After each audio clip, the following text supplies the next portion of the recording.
안녕하십니까? 총회신학학술연구원에서 성교학을 강의하는 김낙신 선교사입니다. 제4강에서는 문화 이해와 상황화, 교회 개척, 제자훈련, 선교적 리더십, 단기 선교와 장기 선교를 차례로 살펴보겠습니다. 먼저 상황화는 복음을 바꾸는 작업이 아니라 변하지 않는 복음이 특정 문화 속에서 올바르게 이해되고 받아들여지도록 돕는 과정입니다. 인간은 언어와 전통, 관습, 예술, 사회 구조와 종교적 신념을 공유하는 문화적 존재이므로 선교는 문화 이해를 피할 수 없습니다. 복음은 어느 한 문화에만 속한 메시지가 아니라 모든 민족을 위한 하나님의 구원의 소식입니다. 따라서 복음의 본질은 지키될 표현과 전달 방식은 사람들의 삶과 사고방식을 고려해야 합니다.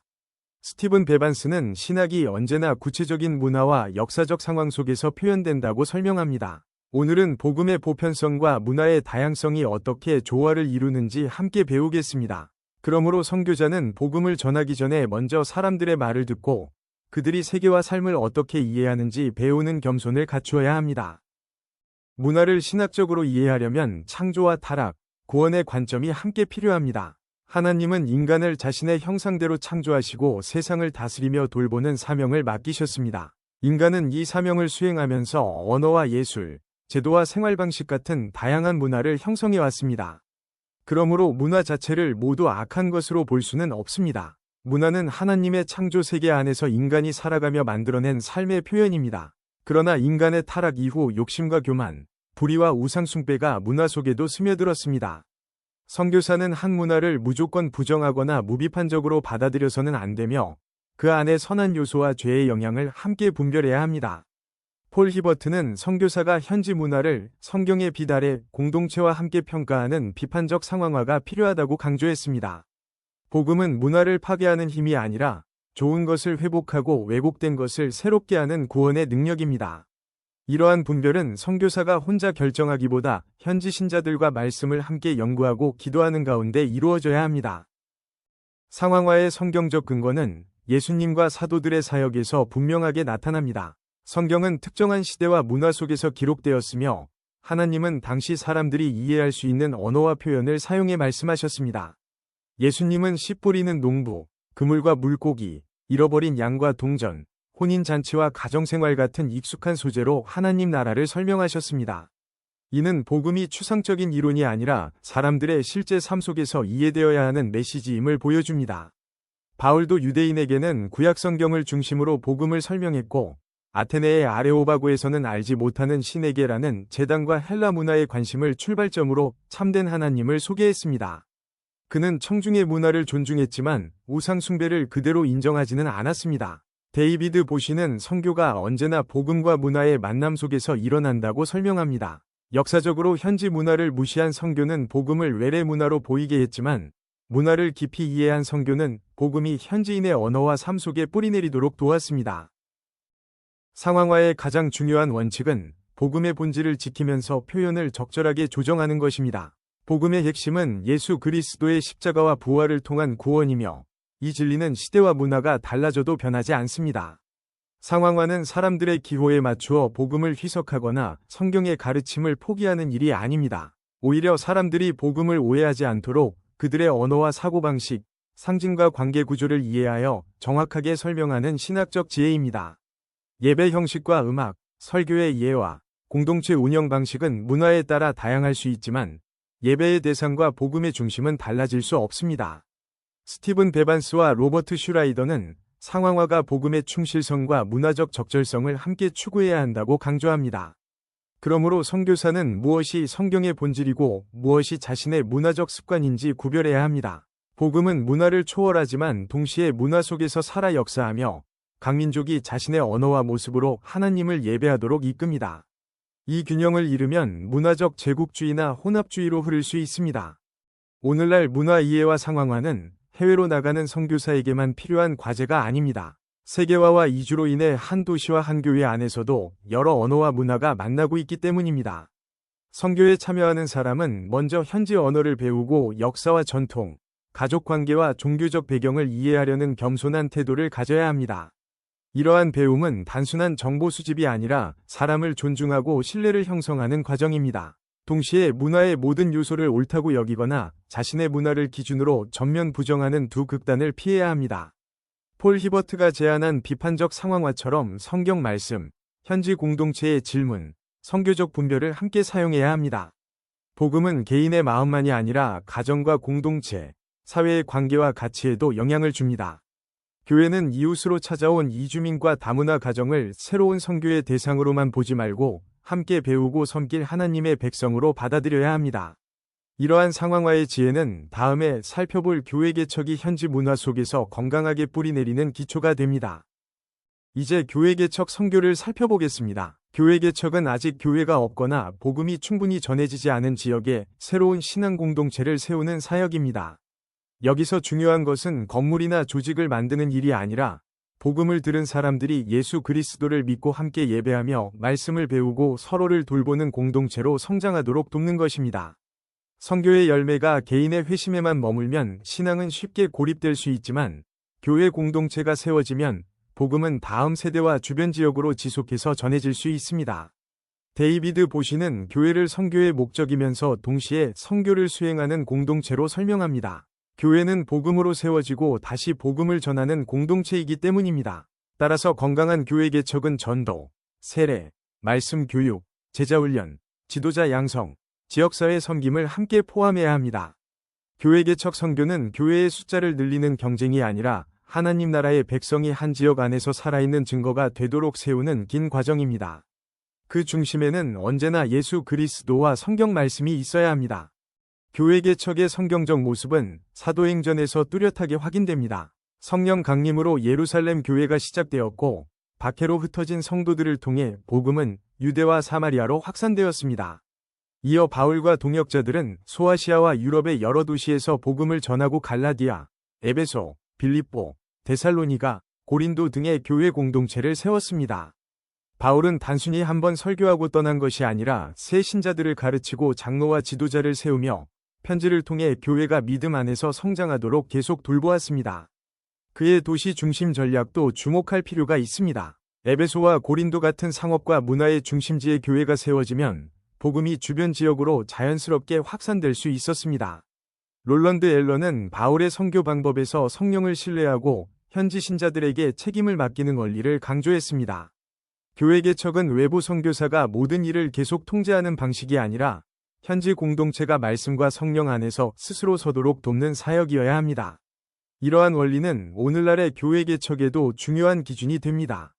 교회 개척의 목적은 교회의 숫자를 늘리는 데 있지 않고 사람들이 하나님과의 관계를 회복하고 예수님의 제자로 성장하도록 돕는 데 있습니다. 새로운 교회는 예수 그리스도를 중심으로 하나님을 예배하고 서로 사랑하며 세상에 복음을 전하는 공동체입니다. 이를 위해 첫째, 성경 교육과 제자 훈련이 필요합니다. 성도들이 말씀을 알고 삶에서 순종할 때 교회는 건강하게 성장합니다. 둘째, 현지 지도자를 세워야 합니다. 선교사는 초기 단계에서 중요한 역할을 하지만 장기적으로는 언어와 문화를 잘 아는 현지 지도자들이 공동체를 이끌어야 합니다. 셋째, 문화적 이해가 필요합니다. 사람들의 가치관과 생활 방식, 종교적 배경을 무시하면 교회가 외래 집단처럼 보일 수 있습니다. 멜빈 호지스는 현지 교회가 자치하고 자립하며 스스로 복음을 전할 수 있도록 세워져야 한다고 강조했습니다. 따라서 교회 개척자는 자신의 방식과 전통을 그대로 복제하기보다 성경의 본질을 중심으로 현지 공동체가 책임있게 성장하도록 섬겨야 합니다. 현대의 교회 개척은 한 가지 형태로만 이루어지지 않습니다. 선교사가 새로운 지역에서 성도들을 모아 교회를 세우는 전통적 방식도 있고 가정을 중심으로 모이는 가정교회와 소그룹 공동체도 있습니다. 박해가 심하거나 공개적인 예배가 어려운 지역에서는 작은 가정 공동체가 매우 효과적일 수 있습니다.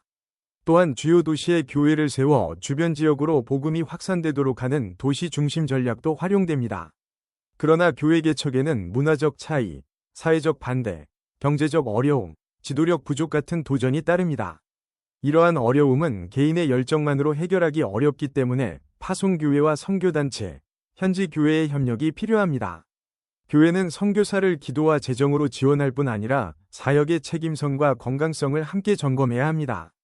에드 스태처는 교회 개척이 지역사회의 실제 사람들과 관계를 맺고 그들의 언어로 복음을 살아내는 과정이어야 한다고 말합니다. 어려움은 사역을 중단시키는 이유가 아니라 더 깊은 기도와 협력, 겸손을 배우게 하는 통로가 될 수 있습니다. 교회 개척 선교는 복음 전파, 제자 양육, 공동체 형성, 지속적인 확장을 하나로 연결하는 사역입니다.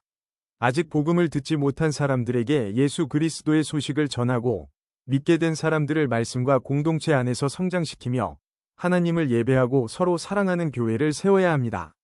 건강하게 세워진 교회는 자신만 유지하는 데 머물지 않고 다시 새로운 제자를 세우고 다른 지역의 교회를 낳는 선교적 공동체가 됩니다. 이것이 재생산적 교회 개척의 중요한 의미입니다. 롤런드 앨런은 초대교회처럼 현지 성도와 성령의 역사를 신뢰할 때 교회가 자발적으로 확장될 수 있다고 보았습니다. 그러므로 외부의 재정과 지도력에 계속 의존하는 구조보다 현지 지도자와 성도들이 책임을 맡고 자립하도록 도와야 합니다.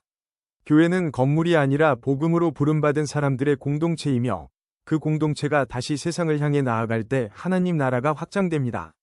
다음에는 이러한 교회를 건강하게 세우는 핵심 과정인 제자훈련과 선교의 관계를 살펴보겠습니다.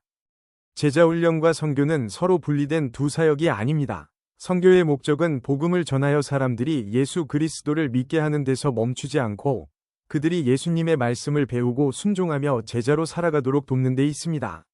예수님은 모든 민족에게 단순히 복음을 들려주라고만 하지 않으시고 모든 민족을 제자로 삼으라 고 명령하셨습니다. 제자는 교회에 등록한 사람이나 성경 지식을 가진 사람만을 뜻하지 않습니다. 예수님을 주님으로 따르며 성품과 관계, 시간과 재물, 직업과 사명을 그분의 뜻에 맞추어 가는 사람입니다.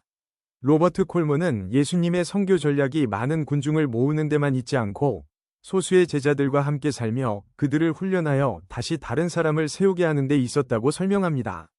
따라서 전도는 제자훈련의 문을 열고 제자훈련은 선교가 지속되게 합니다. 건강한 선교는 회심한 사람이 다시 복음을 전하는 성숙한 제자로 자라도록 돕는 전 과정을 포함합니다. 그래서 교회는 새 신자를 돌보는 일과 그가 또 다른 사람을 섬기도록 훈련하는 일을 함께 계획해야 합니다. 신약 성경에서 예수님의 사역을 보면 제자훈련이 핵심적인 위치를 차지합니다. 예수님은 많은 사람에게 말씀을 전하셨지만 12제자를 특별히 선택하여 함께 생활하고 가르치셨습니다. 첫째, 관계 중심의 훈련이었습니다. 제자들은 예수님과 길을 걷고 식사하며 기도와 섬김의 모습을 가까이에서 배웠습니다. 둘째, 말씀 중심의 훈련이었습니다. 예수님은 하나님 나라의 진리를 설명하시고 질문과 실패의 과정에서도 제자들을 가르치셨습니다. 셋째, 사명 중심의 훈련이었습니다. 제자들을 실제 사역 현장에 보내 복음을 전하고 병든 사람을 돌보게 하셨으며 돌아온 뒤에는 경험을 나누고 다시 배우게 하셨습니다. 로버트 콜먼은 이러한 방식을 선택, 동행, 헌신, 위임, 감독, 재생산의 과정으로 정리했습니다. 제자훈련은 강의실에서 지식만 전달하는 일이 아니라 삶을 함께 나누고 실제 순종을 연습하는 과정입니다. 부활하신 예수님의 대위임령은 제자훈련이 선교 사명을 이어가기 위한 준비이자 선교 그 자체임을 보여줍니다. 이 원리는 오늘의 교회 교육에도 그대로 적용됩니다. 대위임령의 중심 명령은 모든 민족을 제자로 삼으라는 말씀입니다. 이를 위해 교회는 사람들에게 나아가고 아버지와 아들과 성령의 이름으로 세례를 베풀며 예수님이 명하신 모든 것을 가르쳐 지키게 해야 합니다. 여기서 가르침은 지식을 전달하는 데서 끝나지 않고 실제로 순종하도록 돕는 것을 의미합니다. 사도행전의 초대교회도 복음을 전한 뒤 새 신자들이 사도들의 가르침과 교제, 떡을 떼는 일과 기도에 참여하도록 했습니다. 공동체의 예배와 돌봄은 신앙이 자라는 중요한 환경이었습니다. 바울 역시 여러 지역에서 교회를 세우고 성도들을 가르쳤으며 디모데와 디도 같은 동역자를 훈련하여 교회를 섬기게 했습니다. 그는 디모데에게 자신에게서 들은 것을 충성된 사람들에게 맡겨 그들이 또 다른 사람들을 가르치게 하라고 권면했습니다. 존 스토트는 선교가 복음 선포와 가르침, 삶의 순종을 함께 포함한다고 강조합니다. 제자훈련은 한 세대의 믿음이 다음 세대로 이어지는 선교의 연결고리입니다. 따라서 제자를 세우는 일은 모든 지역교회가 지속해야 할 기본 사명입니다. 제자훈련은 성경 지식을 배우는 프로그램을 넘어 삶 전체가 예수님의 성품을 닮아가는 전인적 훈련입니다. 기도와 말씀, 공동체 생활, 섬김과 전도, 정직한 직업 생활이 함께 다루어져야 합니다. 선교가 복음 선포에만 머물면 새 신자의 믿음이 깊이 뿌리내리지 못할 수 있지만 지속적인 제자훈련은 하나님과의 관계를 세우고 신앙을 생활 속에서 실천하도록 돕습니다. 또한 교회가 계속 성장하려면 새로운 지도자가 세워져야 합니다. 성숙한 제자는 다른 사람을 돌보고 가르치며 공동체를 섬기는 지도자로 자라야 합니다. 특히 선교 현장에서는 현지 신자들이 스스로 성경을 배우고 교회를 이끌도록 훈련하는 것이 자립의 핵심입니다. 그레그 오그드는 제자훈련이 소수의 관계 속에서 말씀과 삶, 책임을 함께 나눌 때 효과적이라고 설명합니다. 교회는 서로 배우고 격려하며 실패를 숨기지 않고 함께 기도하는 공동체가 되어야 합니다. 이러한 환경에서 제자는 소비자가 아니라 사명을 맡은 동역자로 성장합니다. 성숙은 혼자 이루어지지 않으며 사랑과 권면이 있는 관계 속에서 자랍니다. 선교와 제자훈련은 하나의 통합된 사명입니다. 선교는 사람들을 예수 그리스도께 인도하고 제자훈련은 그들이 말씀에 순종하며 성숙한 신자로 살아가도록 돕습니다. 오늘날 여러 지역에서 교회의 숫자는 빠르게 늘어나지만 신앙의 깊이와 지도력의 성숙이 충분하지 않은 경우가 있습니다. 이런 상황에서 제자훈련은 교회가 흔들리지 않고 복음을 다음 세대에 전하도록 하는 중요한 기초가 됩니다. 제자훈련을 받은 성도는 교회 안의 활동에만 머물지 않고 가정과 직장, 학교와 사회에서 하나님 나라의 가치를 실천하며 다른 사람에게 복음을 전합니다. 마태복음 28장 19절과 20절은 가고 세례를 베풀고 가르쳐 지키게 하는 사명이 예수님의 임재 약속과 함께 주어졌음을 보여줍니다. 크리스토퍼 라이트는 하나님의 백성 전체가 세상을 향한 하나님의 선교에 참여하도록 부름받았다고 말합니다. 교회는 모든 성도를 제자로 세우고 그 제자들이 다시 다른 제자를 세우게 해야 합니다. 이제 이러한 선교적 공동체를 바르게 이끄는 리더십이 무엇인지 살펴보겠습니다. 선교적 리더십은 개인의 열정이나 조직 관리 능력만을 의미하지 않습니다. 하나님이 세상을 향해 이루어 가시는 구원의 역사에 공동체가 함께 참여하도록 인도하는 영적 지도력입니다. 선교적 지도자는 자신의 계획을 사람들에게 강요하기보다 기도와 말씀을 통해 하나님의 뜻을 분별하고 공동체가 그 사명을 이해하도록 돕습니다. 또한 권력과 지위가 아니라 예수님의 사랑과 섬김을 통해 사람을 세웁니다. 선교는 한 사람이 혼자 감당할 수 없으므로 교회와 선교단체, 현지 지도자와 성도들이 함께 협력하게 해야 합니다. 그리고 현재의 성과에만 집중하지 않고 다음 세대 지도자를 훈련하여 사역이 지속되도록 준비해야 합니다. 제. 오스왈드 샌더스는 영적 리더십이 인간적인 야망보다 하나님의 부르심과 성령의 인도에 기초해야 한다고 강조했습니다. 선교적 리더의 권위는 직함에서 나오지 않고 하나님께 대한 순종과 사람을 섬기는 삶에서 나타납니다. 좋은 지도자는 자신을 드러내기보다 공동체가 하나님의 사명을 발견하고 함께 수행하도록 돕습니다. 성경은 선교적 리더십의 다양한 모델을 보여줍니다. 아브라함은 하나님의 부르심을 따라 익숙한 땅을 떠났고 모세는 자신의 약함을 인정하면서도 하나님의 말씀에 순종하여 백성을 이끌었습니다. 여호수아와 선지자들도 개인의 능력보다 하나님의 약속과 말씀을 위지했습니다. 그러나 선교적 리더십의 가장 완전한 모델은 예수님입니다. 예수님은 권위로 사람을 억누르지 않으시고 섬김을 받으려 함이 아니라 도리어 섬기려 오셨다고 말씀하셨습니다. 제자들의 발을 씻기신 행동은 지도자의 권위가 낮아져 섬기는 데 있음을 보여줍니다. 또한 예수님은 12제자를 선택하여 하나님 나라의 진리를 가르치고 실제 사역에 참여하게 하셨습니다.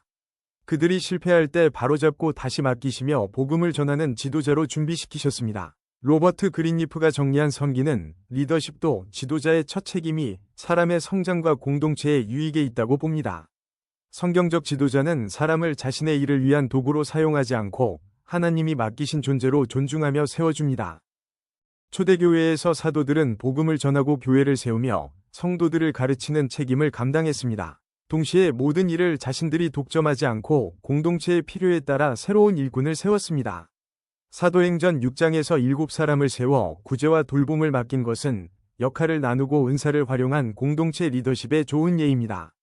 사도들은 기도와 말씀 사역에 집중했고 세워진 일꾼들은 공동체를 섬겼습니다. 바울의 선교적 리더십도 팀 사역과 지도자 양성에서 잘 나타납니다. 그는 바나바, 실라, 누가, 브리스길라와 아굴라 등 여러 동역자와 함께 사역했으며 디모데와 디도를 훈련하여 교회를 맡겼습니다. 목회 서신을 통해 지도자의 성품과 가르침, 공동체 돌봄의 기준도 제시했습니다. 롤런드 앨런은 바울이 현지 교회에 책임을 맡기고 성령의 역사를 신뢰했다고 강조합니다. 선교적 지도자는 모든 일을 혼자 처리하는 사람이 아니라 은사를 발견하고 책임을 나누며 새로운 지도자가 자라도록 기회를 주는 사람입니다. 책임을 맡길 때에는 필요한 훈련과 점검도 함께 제공해야 합니다. 선교적 리더십에는 몇 가지 핵심 특징이 있습니다. 첫째, 하나님 중심의 리더십입니다. 지도자는 자신의 경험과 전략만 의지하지 않고 기도와 말씀으로 하나님의 뜻을 분별해야 합니다. 둘째, 섬김의 리더십입니다. 사람을 지배하거나 이용하지 않고 그들의 은사와 성장을 돕습니다. 셋째, 공동체 중심의 리더십입니다. 선교는 교회와 선교단체, 현지 성도들이 함께 감당하는 일이므로 협력과 소통을 이끌어야 합니다. 넷째, 비전을 제시해야 합니다. 하나님이 맡기신 사명을 분명히 설명하여 공동체가 같은 방향으로 나아가게 해야 합니다. 다섯째, 다음 세대 지도자를 세워야 합니다. 자신의 자리를 지키는 것보다 다른 사람이 책임있게 사역하도록 훈련하고 위임해야 합니다. 여섯째, 문화적 차이를 이해하고 존중해야 합니다. 듀안 엘머는 타문화권에서의 리더십이 겸손한 경청과 섬김에서 시작된다고 강조합니다. 선교적 지도력은 강한 통제력이 아니라 하나님께 순종하고 사람을 세우며 문화 속에서 신뢰를 형성하는 능력입니다. 현대 선교 환경은 세계화, 이주, 기술 발전, 문화적 다양성으로 빠르게 변화하고 있습니다. 선교적 지도자는 복음의 본질을 지키면서도 새로운 상황에 유연하게 대응해야 하며 혼자 결정하기보다 다양한 세대와 문화의 동역자들과 협력해야 합니다. 교회는 선교의 사명을 분명히 가르치고 새로운 지도자가 훈련받아 실제 책임을 맡을 수 있는 환경을 만들어야 합니다. 또한 경쟁과 개인 중심의 문화를 넘어 서로의 은사를 존중하고 협력하는 공동체를 세워야 합니다. 지도자의 영적 권위는 직책이나 카리스마보다 기도와 말씀, 정직과 책임, 섬김의 삶에서 형성됩니다. 제2. 오스왈드 샌더스는 지도자가 자신에게 맡겨진 사람들을 하나님의 목적에 따라 움직이게 하는 영적 영향력을 가져야 한다고 설명합니다. 선교적 리더십의 중심은 나를 드러내는 것이 아니라 하나님의 사역을 위해 공동체를 세우고 다음 사람에게 사명을 이어주는 데 있습니다. 이어서 이러한 리더십 아래 단기 선교와 장기 선교가 어떻게 협력해야 하는지 살펴보겠습니다. 단기 선교와 장기 선교는 현대교회가 널리 활용하는 두 가지 중요한 선교 형태입니다.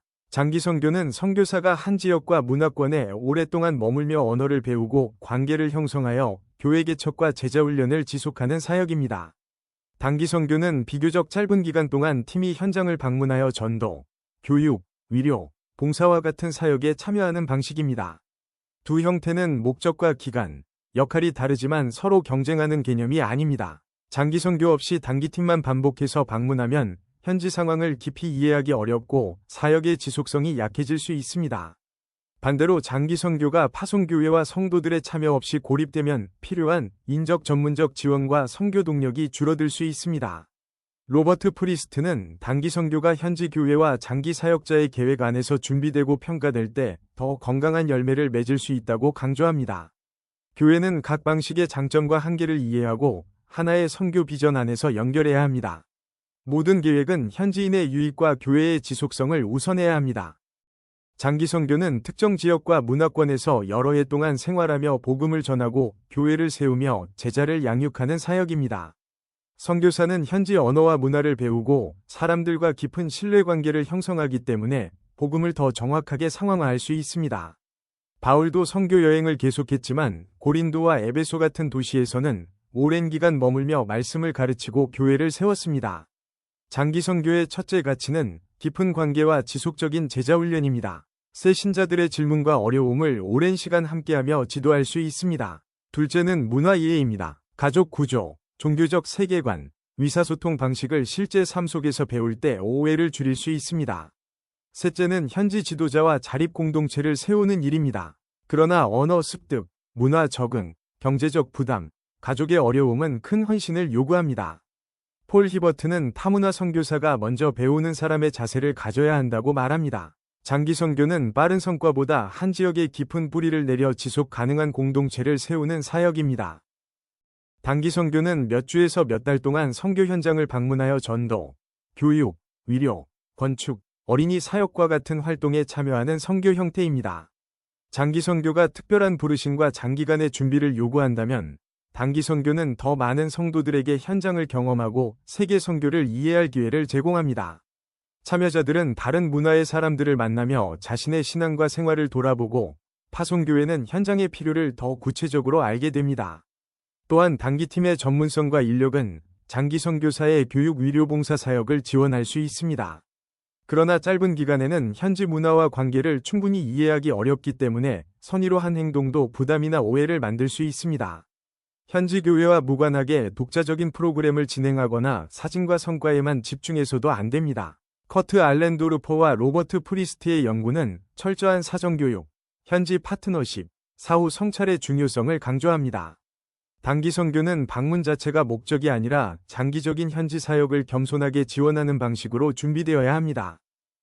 단기 선교와 장기 선교는 서로 다른 역할을 가지지만 유기적으로 협력할 때 더 풍성한 열매를 맺습니다. 장기 선교사는 현장에서 언어와 문화를 익히고 지속적으로 교회를 세우며 제자를 양육합니다. 현지의 실제 필요와 관계를 가장 잘 알기 때문에 단기팀의 사역 방향을 안내할 수 있습니다. 단기 선교팀은 교육, 위료, 기술, 문화예술 등 다양한 은사와 전문성을 활용하여 장기 사역을 지원하고 파송교회와 선교 현장을 연결하는 역할을 합니다. 따라서 단기팀의 일정과 프로그램은 현지 선교사와 교회의 장기 계획 안에서 세워져야 합니다. 또한 단기 선교 경험은 참여자가 자신의 소명을 발견하는 계기가 될 수 있습니다. 현장을 경험한 사람 가운데 일부는 언어와 신학, 전문 분야를 더 준비하여 장기 선교사로 헌신하게 됩니다. 미리암 아데니는 세계 선교가 서로 다른 문화의 교회들이 동등한 동역자로 협력할 때 건강하게 이루어진다고 강조합니다. 두 방식의 협력은 단순한 인력 지원이 아니라 관계와 책임, 배움과 사명을 장기적으로 나누는 동력입니다. 단기 선교와 장기 선교는 교회가 하나님께 받은 선교 사명을 감당하는 서로 보완적인 방법입니다. 장기 선교는 한 지역에 깊이 머물며 관계를 형성하고 교회와 지도자를 세우는 지속적인 사역을 가능하게 합니다. 단기 선교는 더 많은 성도가 현장에 참여하고 전문적인 봉사로 장기 사역을 지원하며 교회와 선교지 사이의 연결을 강화합니다. 교회는 두 방식의 차이와 한계를 성도들에게 올바르게 가르치고 각 사람이 자신의 은사와 부르심에 따라 준비하도록 도와야 합니다. 단기팀은 현지 교회와 장기 선교사의 계획을 존중해야 하고 장기 선교사는 단기 참여자들이 관광객이 아니라 책임 있는 동역자로 성장하도록 안내해야 합니다. 선교는 특별한 몇 사람의 선택적 활동이 아니라 교회의 본질적 사명입니다. 이번 제4강을 통해 문화 이해와 상황화, 교회 개척, 제자 훈련, 선교적 리더십, 단기 선교와 장기 선교의 연결을 살펴보았습니다. 끝까지 강의를 경청해 주셔서 감사드리며 각자의 자리에서 복음의 증인으로 살아가시기를 바랍니다. 모두 수고하셨습니다.